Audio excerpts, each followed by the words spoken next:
1,5 tahun ke depan, kami targetkan kolaborasi antar pelaku industri bisa menjangkau 50% provinsi di Indonesia. Saya akan sampaikan sebelumnya dasar-dasar pertimbangannya bahwa Kementerian ini menyadari kita memasuki fase penting dalam penguatan ekosistem pos, kurir, dan logistik nasional. Industri ini bukan hanya menjadi tulang punggung distribusi barang, tapi juga menjadi fondasi dalam mendukung ketahanan ekonomi. Jadi sekali lagi kenapa industri ini penting, karena terkait dengan ketahanan ekonomi, ketahanan pangan, dan penguatan kedaulatan digital Indonesia. Kalau kita ingat, mungkin dimatikan aja, lebih besar dari suara saya nanti itu. Kalau kita ingat saat dunia hampir terhenti karena pandemi, atau bahkan terhenti karena pandemi ketika itu, para kurir tetap melangkah. Kita nggak membayangkan ketika pandemi COVID kalau para kurir ini tidak berjalan menghubungkan kita, mengantar logistik, baik itu pangan, logistik apapun yang berhubungan dengan ekonomi, pekerjaan, dan lain-lain. Yang waktu itu tercatat, tertinggi angkanya adalah lebih dari 7 juta paket per hari berhasil dikirimkan ketika kita mengalami COVID. Ini menjadi bukti bahwa kerja-kerja yang tampak sederhana, ada seorang yang mengetok rumah mengatakan paket gitu ya, atau kiriman, kelihatan sederhana, tapi ini justru menjadi kekuatan besar bangsa ini untuk bertahan di era pandemi seperti COVID. Industri ini bukan sekedar soal kirim barang, tapi juga penyampaian, mengirimkan harapan, mempererat konektivitas, membuka peluang ekonomi yang lebih luas bagi seluruh lapisan masyarakat. Peran strategis ini tercermin dari data terkini di mana sektor transportasi dan pergudangan yang di dalamnya termasuk layanan pos dan kurir mencatat pertumbuhan sebesar 9,01% year on year pada triwulan 1 tahun 2025. Ini data dari BPS. Kita juga mencatat ada lebih dari 6 juta tenaga kerja yang saat ini terserap di sektor pengangkutan dan pergudangan menjadi tulang punggung perekonomian rakyat di berbagai daerah. Dalam kerangka juga menguatkan para tenaga kerja yang jumlahnya tidak kurang dari 6 juta di sektor ini menjadi dasar kita untuk melahirkan permen ini. Pemerintah menyadari di balik setiap paket yang dikirim, sekali lagi ada harapan, ada roda ekonomi yang terus bergerak, karena itu komitmen kami adalah memastikan industri ini berkembang secara sehat, secara kompetitif, memberikan manfaat merata bagi seluruh lapisan masyarakat.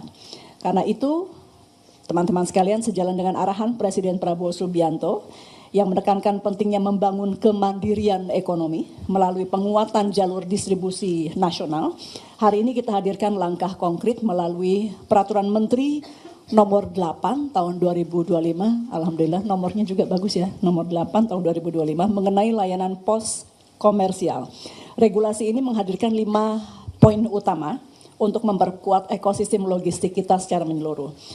Poin pertama adalah memperluas jangkauan layanan secara kolaboratif dalam 1,5 tahun ke depan. Sekali lagi kita berikan waktu 1,5 tahun ke depan. Kami targetkan kolaborasi antar pelaku industri bisa menjangkau 50% provinsi di Indonesia.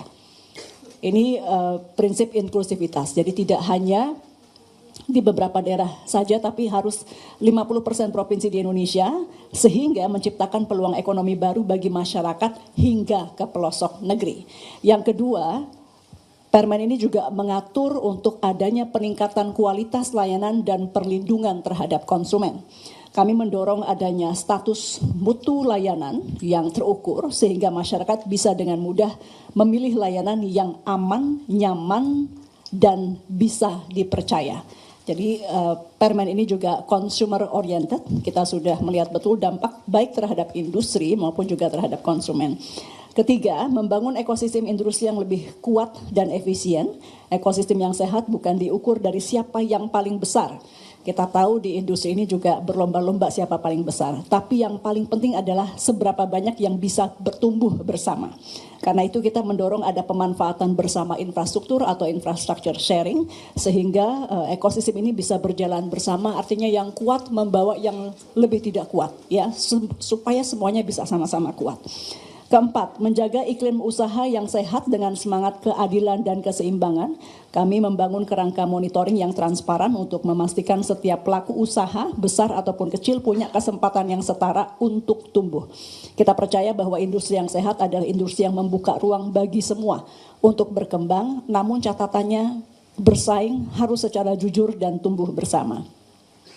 Poin terakhir yang tidak kalah penting, mendorong adopsi teknologi yang ramah lingkungan, karena Permen ini juga harus visioner ke depan. Untuk masa depan yang lebih baik, kita yakini bahwa industri ini juga harus beralih ke green logistik. Dan ini bukan hanya sebagai tuntutan zaman, tapi sebagai tanggung jawab kita bersama.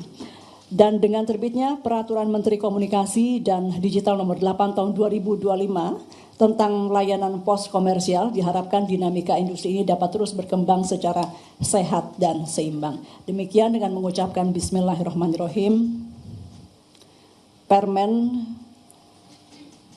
Kementerian Komunikasi dan saya ralat.